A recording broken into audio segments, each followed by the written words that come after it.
Hi there, welcome to my views and news. Tefera Mamo, former ASF chief who joined Fano. Where is he? Is he in Shewa? Is he in Gojam? What are his planned activities? I have received just bits and pieces of information which I want to share with you. Secondly, when Tigray militia members entered southern zone, uh, I told you that their entry was green lighted by the Ethiopian National Defense Force. And later I told you that Tigray fighters did violate some commitments with the ENDF. Tigray militia members and ENDF reached an under the table understanding, but even that commitment was violated by Tigray fighters. Team Abiy hinted at this violation by Tigray side in his speech at the parliament yesterday. We'll talk about that. Firstly, viewers, Tefera Mamo, former ASF chief, where is he? Because his joining Fano militia members has been confirmed. His wife confirmed his disappearance. Then yesterday we saw a video showing Tefera Mamo with Fano fighters. Fano fighters introduced Tefera Mamo. Where is he now?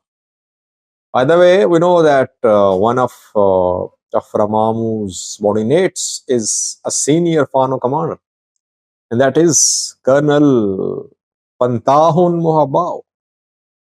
I think Fantahun worked as an officer in Amhara Special Force, which was led by the colonel, by the General Tefera Mamo. So where will Tefera Mamo go? Where will he be based? Colonel Fantahun Moabao is in Wollo, but that group of Fano Wollo is led by Mere Wodajo. Fantahun is his deputy. Where will uh, the General go?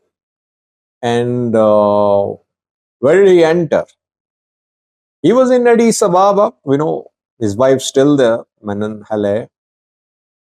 So from Addis Ababa, he entered Amhara region. It means either he entered Gojam or Shewa. You cannot go to Gondar directly from Romeo. You have to pass through Gojam. You can go to Wollo from Addis Ababa. You have to pass through Shewa. So either is in Gojam or Shewa. What I have learned is that the General Tefera Mamo is in Shewa. Shewa is not under one command. We know that Asagad McConnell and Makatao, Fano commanders, have been in talks. They met a few weeks ago. We reported about their meeting.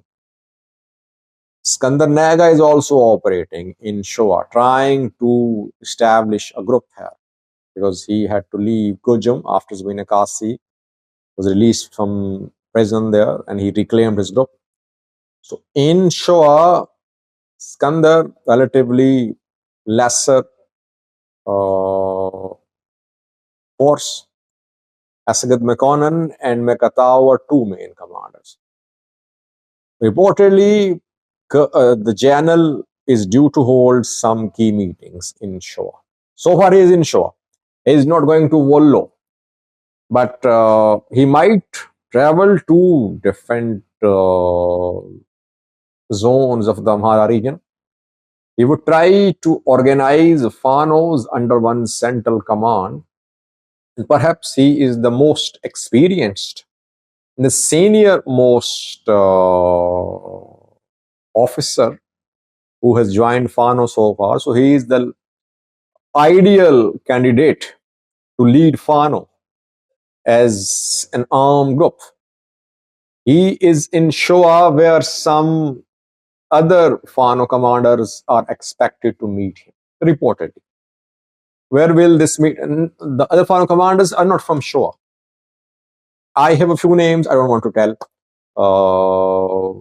but it wouldn't be right, I think.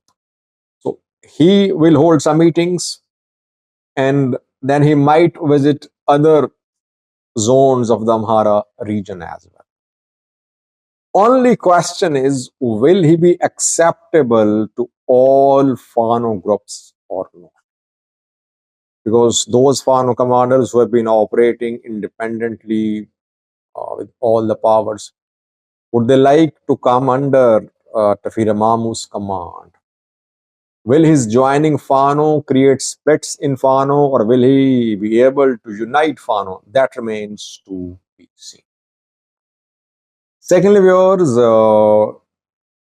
when Tigray fighters entered Raya, southern Tigray in April, I did scores of videos. I told you about the entry. I told you that Ethiopian National Defense Force gave the green light to Tigray fighters to enter southern zone. And ENDF scared, ENDF threatened the Amhara militia members, the Amhara provisional government in southern zone, which was dismantled, and Amhara militia members fled. So the ENDF and Tigray fighters were on one page. But Tigray fighters did violate some commitments. I told you that when Tigray fighters entered Alamata city and they tried to expand their control of Alamata city, it was a violation of the secret under the table deal between Tigray and ENDF. That is why so far Tigray fighters have not been able to control Alamata city. Why? Because ENDF did not allow Tigray fighters to come out of school. They're at schools mainly. They are at camps. They tried to come out. They tried to exercise their authority, but locals protested, and some protests were allegedly backed by military. Military did not want Tigray fighters to take over entire Almaty city.